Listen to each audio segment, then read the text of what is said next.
it's not normal to see a young woman standing up in defense of acknowledgement of biological sex and therefore standing up to dissent against the kind of trans dogma. Yeah, so young women are definitely the demographic that are most likely to proclaim support for trans stuff and transness, trans ideology, whatever you want to call it. And that's partly because, firstly, we're just wired to be more sort of driven towards empathy and the empathetic stance and stuff. But it's also because the social pressure to conform in this case among young women is incredibly high. And also the social currency and the social reward, if you like, from openly being a massive ally of the trans movement is also very high.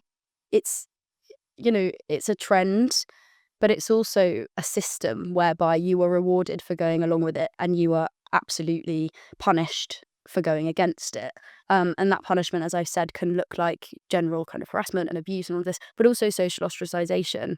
They'll pay attention to you to have a go at you, but the rest of the time, people will make it their business to ensure that you become incredibly lonely. And so you feel like you are strange for having the view. I don't acknowledge that. I acknowledge that it's strange to be able to declare it publicly, but I don't think it's strange to think this. In fact, I know that a lot of young women agree with what I've said on this. What I'm interested in predominantly is the fact that this ideology really, really harms young women, ironically. Like, they're one of the demographics who are the biggest cheerleaders, but they're also a demographic that are massively at the sharp end of it. So it's a very, very self-destructive trend among young women at the moment.